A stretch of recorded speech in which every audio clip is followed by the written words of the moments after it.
रायगडमध्ये राष्ट्रवादीचे आतापर्यंत 3 उमेदवार विजयी झालेले आहेत। त्यामुळे रायगडमध्ये 3 पक्षांमध्ये अगदी काटेकी टक्कर किंवा चुरस रंगलेली आहे।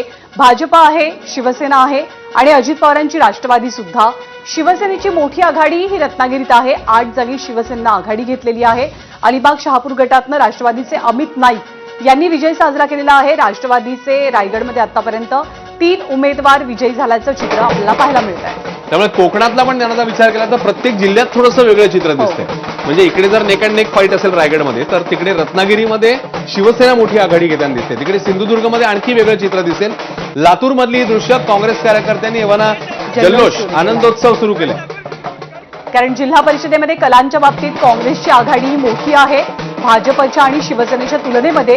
पण लातूरचं आणखी एक वैशिष्ट्य म्हणजे मनसेचे एक उमेदवार विजयी झालेले आहेत लातूरमधनं, आणि मनसेसाठी मोठी गोष्ट म्हणावी लागेल।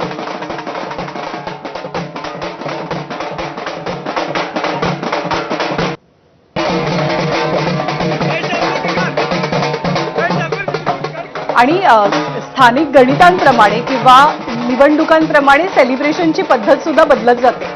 गुलाल खूप कॉमन आहे, पण जेव्हा महानगरपालिकेच्या निवडणुका जिंकल्या जातात तेव्हा ढोलताशे वाजतात, बँड पथक असतं आणि त्या टिपिकल गावचं सेलिब्रेशन आपल्याला जिल्हा परिषद निवडणुकांमध्ये पाहायला मिळतं आहे। काँग्रेसचे कार्यकर्ते लातूरमधले की ज्यांनी आधीच विजयी जल्लोषाला सुरुवात केलेली आहे। भाजप 65 ठिकाणी आघाडी आपली टिकवून आहे। सर्वाधिक आघाडी आता कलांच्या बाबतीत ही भाजपची आहे। त्याखालोखाल एकनाथ शिंदेंची शिवसेना आणि अजित पवारांची राष्ट्रवादी 37 जागांवरती दोघांची आघाडी आहे। तर काँग्रेस 16 आणि ठाकरे सेना 14, शरद पवारांची राष्ट्रवादी केवळ 2 जागी आघाडी घेऊ शकलेली आहे। तर इतर 12 जागी आघाडीवरती आहेत। त्यातला एक निकाल हा मनसेच्या बाजूने सुद्धा आहे। त्यामुळे 189 कल सध्याच्या घडीला समोर आले। धाराशिवमधनं पारा गटातनं राष्ट्रवादीच्या संध्या मुरकुटे 11 मतांनी आघाडीवर आहेत। तर तिकडे म्हसळा पाभरेमध्ये राष्ट्रवादीचे उमेदवार जिंकलेले आहेत। रत्नागिरीमध्ये जसं आपण म्हणतोय शिवसेनेने एक मोठी आघाडी घेतली 10 पैकी 8 ठिकाणी। तर शहापूर गटातनं अलिबागमध्ये राष्ट्रवादीचे अमित नाईक जिंकले। एकूणच जिल्हावाईज चित्र बघितलं तर इकडे 65 पैकी 8 ठिकाणचे कल भाजप 5, शिवसेना 1, राष्ट्रवादी 2।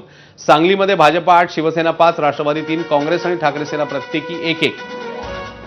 आणि म्हसळा पाभरे आणि त्यासोबतच अन्य ठिकाणचे अपडेट तर येतातच आहेत। 190 म्हणजे आता 200च्या आसपास थोड्याच वेळात आपल्याला कल समोर येतील।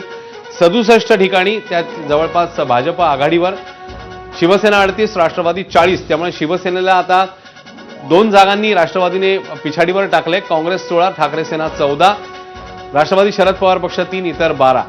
त्यामुळे सध्याच्या घडीची ही आगेकूच अर्थातच भाजपचीच बघायला मिळते। खरसुंडीमध्ये शिवसेनेचे उमेदवार जिंकलेले आहेत। सांगली जिल्हा परिषद खरसुंडी, जयदीप भोसले यांचा विजय। खरसुंडीमधली ही पहिली अपडेट सांगलीमधली। आणि अश्विन, एक गोष्ट आपल्याला अधोरेखित करावी लागेल की मोठ्या प्रचार सभा कुठेच झाल्या नाहीत। प्रचाराचा जो जोर असतो जिल्हा परिषद किंवा कोणत्याही निवडणुकांसाठी, तो जोर आपल्याला जाणवला नाही। अर्थातच त्याला कारण होतं अजित पवारांच्या दुःखद निधनाचं।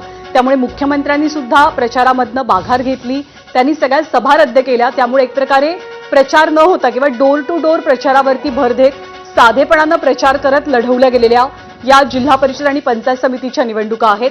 आतापर्यंत लालपरीतनं कोण सुसाट निघाले ग्रामीण भागात? भाजप 67, शिंदेंची शिवसेना 38, दादांची राष्ट्रवादी 40, त्याखालोखाल आहे काँग्रेस 16, उद्धव ठाकरेंची शिवसेना 14, शरद पवारांची राष्ट्रवादी 3 जागांवरती पवारांची राष्ट्रवादी आघाडीवर आहे।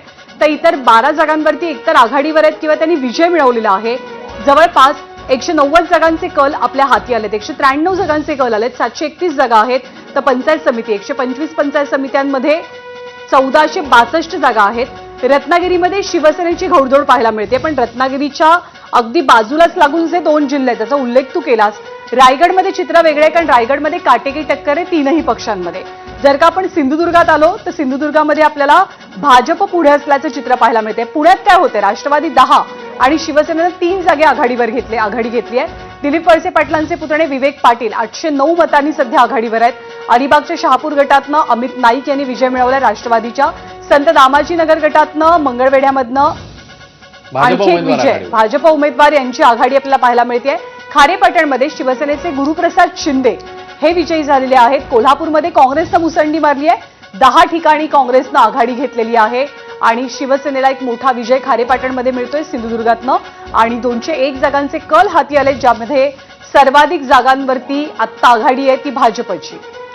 तर भरत गोगावलेंचे पुत्र विकास गोगावले 500हून अधिक मतांनी आघाडीवर आहेत. रायगडमध्ये आतापर्यंत राष्ट्रवादीने 3 जागा जिंकल्या आहेत.